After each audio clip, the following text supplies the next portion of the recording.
Shit mo. Ika lang, kuhanin ko sa kwarto mo ha. Dito ka lang.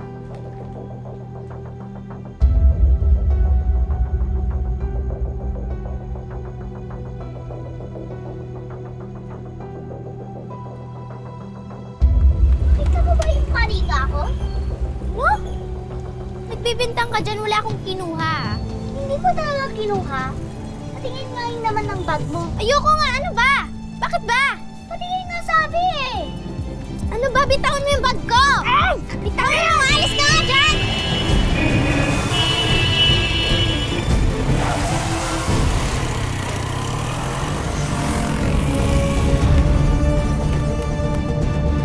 Anak!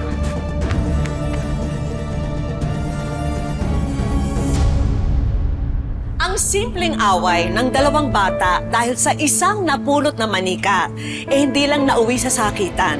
Umabot pa sa rambulan ng mga nanay nila.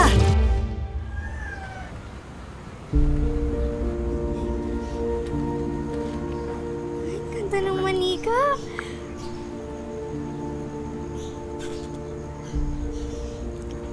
Ay! Sira na pala eh. Kaya naman pala tinapon ng may-ari. Ayoko na nito. Natuloy na pala sa Canada si Mrs. Catalan.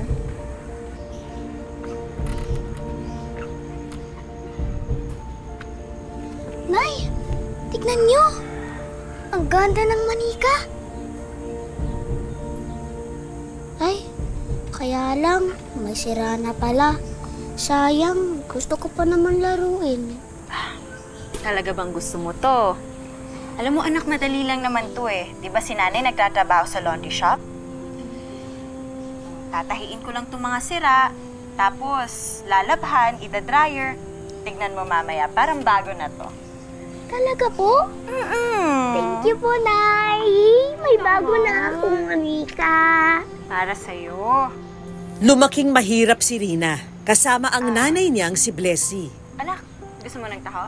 Madalang siyang magkaroon ng laruan. Bili lang si nanay. Pero isang araw, magbabago ang kapalaran dahil makakapulot ng isang magandang manika si Rina. Hoy! Akin yung manika na yan ah! Huh?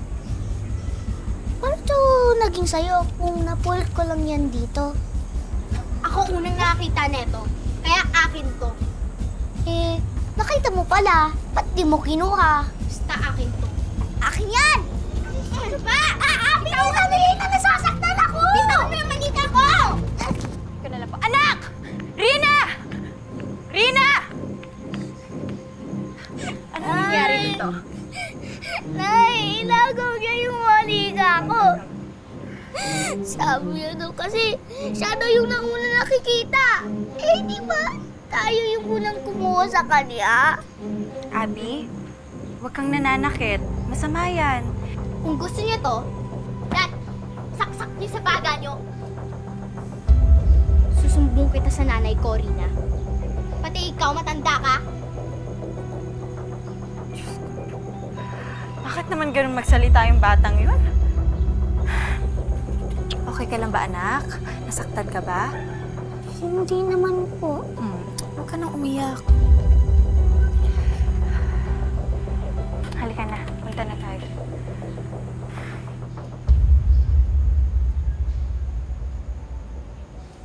Anak! Ay! Big talaga ng anak ko. May surprise si nanay sa'yo. Ito na yung manikang napulot natin kanina. Tignan mo, nalabhan ko na. Malinis na siya, tuyo na din. Tsaka, wala na yung sira niya. Natahi ko na. Oh, thank you, Nay. Oo naman. Basta ha, yung pangako mo sa akin. Wag, puro laro. Kumain ka na ba ng tanghalian mo? Opo, tapos na po. Yung tatay mo dumating na ba? Opo, nasa loob, natutulog na po. Gusto niyo po gising ko na? Ay, wag na, wag na. Alam mo, kawawa talaga yung tatay mo kasi inumaga na naman yun sa construction. Hayaan mo na magpahinga, ha? Opo. Ikaw na muna bahala dito. I-deliver lang to ni nanay, ha? Okay, sige po. Thank you po, Nay. Ingat ka. Bye-bye. Ingat ka rin po. Bye! Tuwang-tuwa si Blessy sa napulot ng manika ni Rina. Mabuti ang puso ng kanyang anak. Kaya alam na deserve ng bata ang biyayang ito. We'll take the fish. Pero may masamang plano pala ang mag-inang Marta at Abby. Oy, Rina, bakit sinaktan mo tong si Abby, ha? Tapos inagaw mo pa yung manika niya. Po? Hindi ko po siya sinaktan. Siya po yung nanulak sa akin. Anong sinungaling kang bata ka? Akin na nga yan. Oo! Ika na. Teka lang po! Teka lang po! Ano? Sa akin po to! Sa amin tong manika na Di to. po. Huwag mong aagawin, ha? Sa akin po to! Alam mo, ikaw... Ayan. Mabuti nga sa'yo. Ayan. Bata ka. Sige. Magsumbong ka sa amin mo para kaming dalawang magtuos. Buti nga sa'yo, Rina.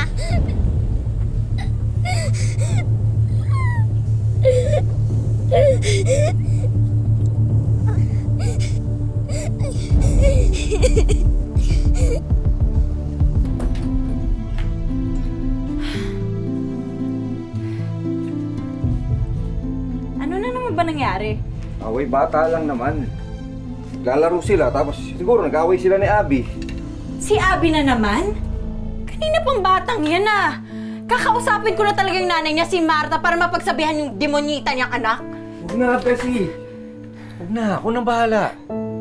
Malit na bagay lang naman yan eh. Bumalik ka na sa laundry shop. Baka hanapin ka ng amo mo dun. Basta ano? Bakit may malaking sugat ka dyan? Paano ka ba sinaktan ni Abby? Hindi po si Abby yung tumulak sa akin sa putikan. Yung nanay niya, si Aling Marta. Ano?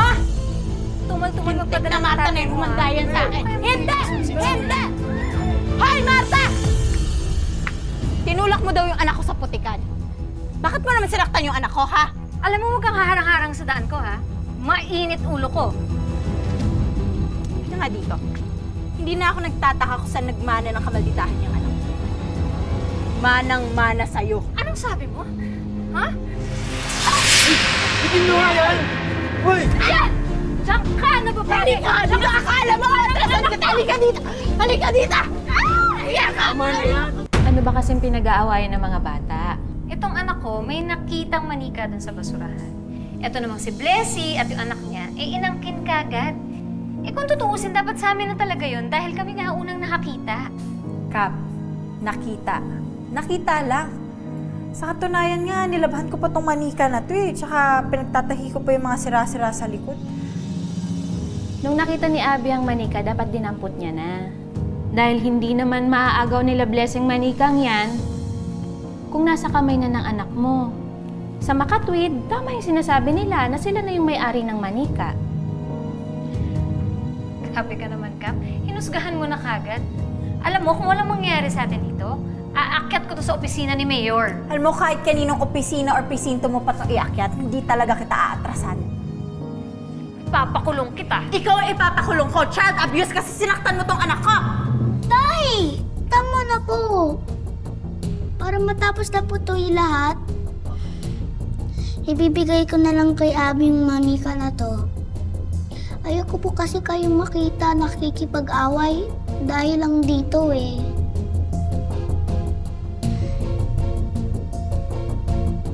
Eto, sa'yo na. Dahil pinaubayan na ni Rina kay Abby yung manika, sa tingin ko, pwede na tayong magpirmahan sa sinumpaang salaysay. Isang kasunduan lang na hindi nyo na ulit pag-aawayan pang manikang yan. Magsiupo kayo. Mas pinili ni Rina na magpaubayan na lang kesa magkagulo pa. Ang hindi niya alam, isang malaking biyaya ang parating sa kanya dahil sa kabutihan ng kanyang puso. Rina, Blessy, sandali. Bakit po, Kap? Itong manikang to, dating laruan to ng panganay ko. Dalaga na yun. Kaya naka-display na lang to sa bahay. Rina, gusto mo ba itong manikang to? Sa'yo na lang. Talaga po? Thank you, Kap! Welcome. Baka napakabait ng batang tong si Rina. Masasabi kong maayos ang pagpapalaki mo sa kanya. Maraming salamat po, Kap. Sige po, mauna na po kami. Salamat po. Bye!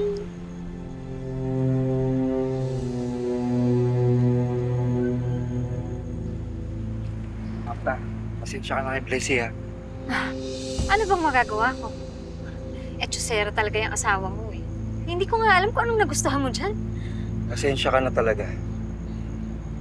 Off ko ngayon sa construction. Ikaw, libre ka ba mamayang gabi? Maingay, andyan si ate mo. Baka marinig ka. Chat na lang kita. Hintayin ko yan ha. Miss na kita eh ha. Yeah. Abi, halika na. Nay, Oh, nakita mo? Binigyan ni Kapitana si Rina ng bagong manika. alam mo, ikaw Abi, ang dami mo napapansin niya. Uwi na nga tayo, bawang-bao na ako sa sarili ko. Halika na.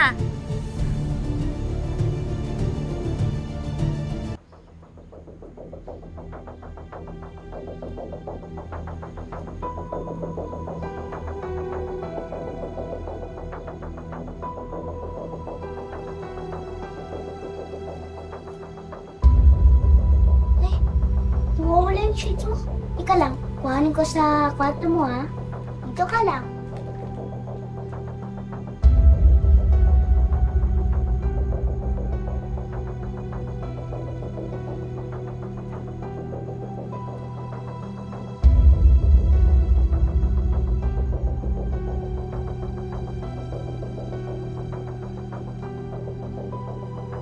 Nasaan ka?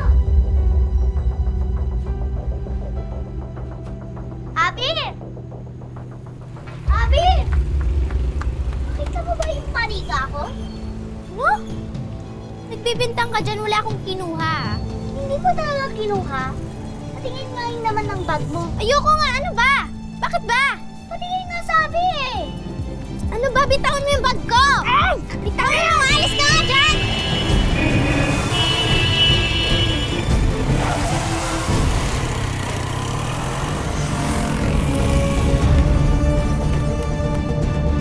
Anak! Rina!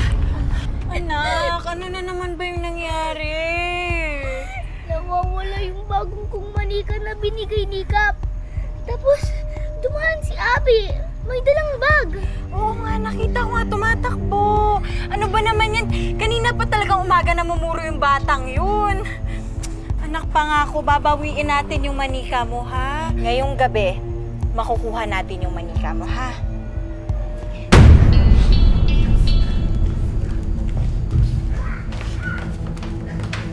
Ayan. Mag-antay. Marta! Hoy, Marta! Sis ng asawa ko yun ha. Puntahan mo. Saan mo paalisin mo? Oo nga. Sinasabi ko na nga ba? Kinuha ni Adi yung manika ng anak ko. Hoy, Marta! Bumaba ka dito! Alam ko na dyan ka! Ano ba problema mo? Nakikita mo to? Manika to ng anak ko na ninakaw ng anak mo! Diyos ko naman, Blessy. Alam mo, buong araw na natin na nagtatalunin yung manika na yan. Kung gusto mo, iuwi mo na yan. Ano ba naman? Kanina pa yan eh. Aalis ako. Basta pagsabihan ng anak mo, ha? Sige na, umalis ka na. Oo, aalis nga ako, sabi. Ano tinitignan mo? Sandali lang. Ano yan? Kilala ko Blessy, anong kanina ginagawa mo? gabi ko. Blessy, Sandali lang! trespassing ka. Eh, sa asawa ko to eh. Ako bumili nito eh. Lina! Blessy, ang dami-daming t-shirt na ganyan. Sinasabi ko sa'yo, papabarangay kita. Subukan mo! Lina! Nandito yung asawa ko! Alam ko nandito si Lina! Lina! Abang hinahanap mo, wala nga. Lina! Wala yung asaw. Lina! Wala hiya! Halika dito! Wala hiya! Kamanloloko ka! Hayop ka! Ano ka na? Tayo dito sa bahay na nag-aaway. Ano ba? Tumahimik ka! Ang landi-landi mo! Halika dito! Halika dito! Alam mo, higad ka talaga. Maliit ka, pero ang kate-kate mo? Halika dito! Ano ba, Blessy? Ang tapang-tapang mo! Ha? Akala mo siguro atrasan kita? Halika dito! Ha? Walang iya ka! Walang iya ka! Yung bababay niya ka! Ha? Halika dito! Walang iya ka! Papatayin kita! Papatayin kita! Papatayin kita! Tama na yan! Tama na! Papatayin kita! Tama na! Marta! Marta! Ano ba? Tama na! Bakit ayaw mo tanggapin na hindi ka na mahal ng asawa mo? Tama na! Na hindi ka na mahal ng asawa mo? Tama na! Blessy! Blessy! Blessy! Marta, tumawag ka na tayo! Sige! Tulong! Blessy! Blessy! Tulong! Ano ba?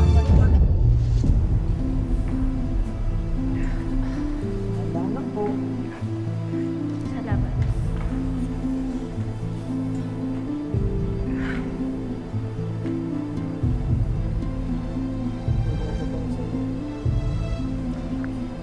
Mahal, buti naman okay ka na. Sabi ng doktor may malalim kang sugat. Pero wala silang nakita kahit isang fracture. Isang milagro to. Salamat sa Diyos. Pwede rin tayo umuwi maya-maya. Alam mo, sa totoo lang, ramdam ko naman eh. Ramdam ko naman na may kapit ka. Papaliwanag ako. Paliwanag? Paliwanag? Inahuli ko na nga kayong dalawa. Nino kaya pala? Kaya wala akong makitang galit sa'yo. Kahit sinaktan niya yung anak natin. Nadala lang ako. Lalaki lang ako.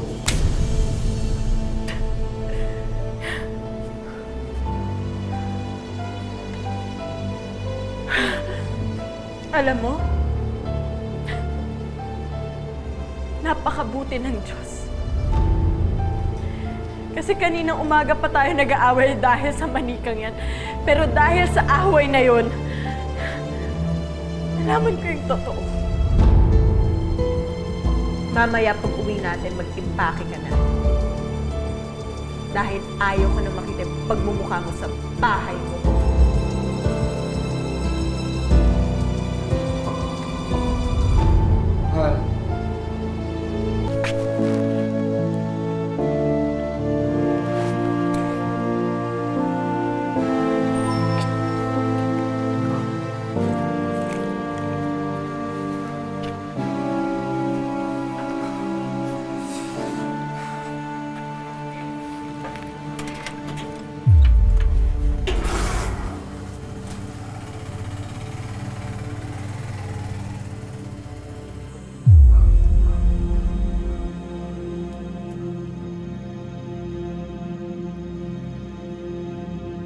Baby, gutom ka na ba? Di ba nag-agawa ko ng paraan ha para pabiling gatas mo?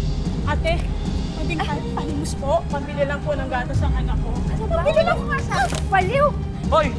Bakit mo tinulok ate ko ha? Tigilan niyo nga ako. Huwag nga kayo lumapit sa akin. Ang baho-baho niyo. Anong mabaho? Kala mo mabaho ka? Mabaho ka rin! Oh, ganun na? Hoy! Kapatid ko yan! Ano ba? Ano ba? Tama na! Buti nga sa'yo! Diyan ka na babagay! Di ba bibili tayo ng gatas mo? Isang paalala ang kwento natin ngayong hapon na masama ang maghangad sa pag-aari ng iba. Ang taong sobrang naghahangad ay nawawalan. Habang ang mga taong mapagbigay ay inuulan ng biyaya. Hi. Anak, tandaan mo to ha. Hindi kita iiwan. Kahit tayo lang dalawa ngayon. Kakayanin natin kahit tayo lang dalawa, ha?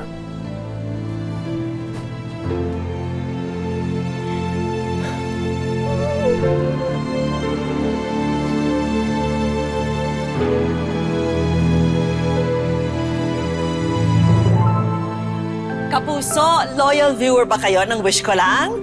Bakit deserving kang matupad ang iyong hiling?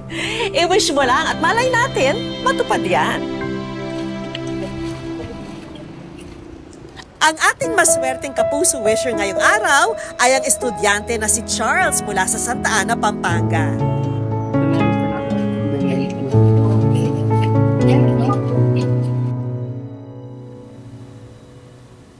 Isang person with disability ang binata. Ito'y sanhi ng sakit na meningitis.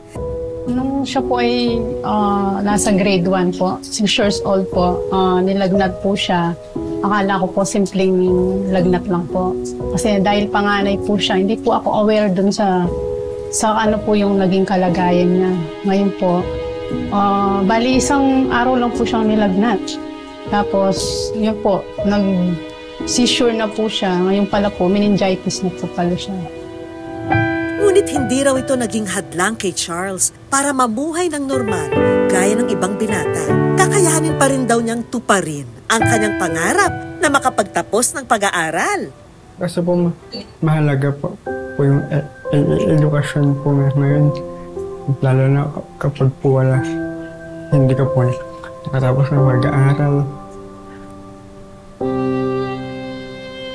Lalo na po sa kalagayan ko po. Dahil sa kanyang matataas na grado, si Charles ay naging isang scholar sa isang pribadong kolehiyo. Kumukuha siya ng kursong Information Technology. Malaking bagay para sa mga magulang ni Charles na siya'y nakakapag-aral ng libre dahil limitado rin ang kinikita ng kanyang ama bilang isang construction worker.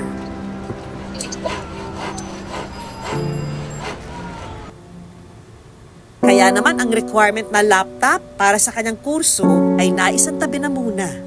Hindi po namin ma-provide. Ito po, malaking halaga po yun. Kasi po yun po yung magagamit ko po sa aking pag-aaral. Naghihiram lang po ako sa mga classmate ko po. And nakakaya na naman po kung palagi na lang po ako naghihiram. Sakto naman na nakita ni Charles ang aming Facebook post. Nagbakasakali siyang dito i-wish ang laptop na kanyang kailangan. Kaya naman ngayong araw, kami na mismo ang magde-deliver kay Charles ng kanyang pinapangarap na laptop. Dear Charles, alam namin madali ang pinagdadaanan mo ngayon. Pero sa kabila ng lahat, mananatili kang matatag at inspirasyon ng mga taong nagmamahal sa iyo. Ngayon, hayaan mo kami naman ang magbigay ng ngiti sa puso mo. Ikaw ay napili ng wish ko lang sa surprise. Munting sorpresa.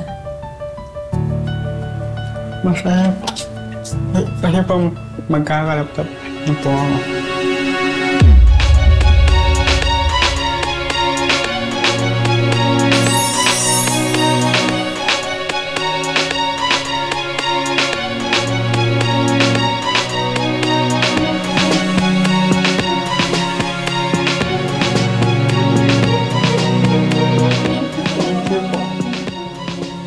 Bukod dyan, may regalo rin kaming grocery package para sa kanyang pamilya.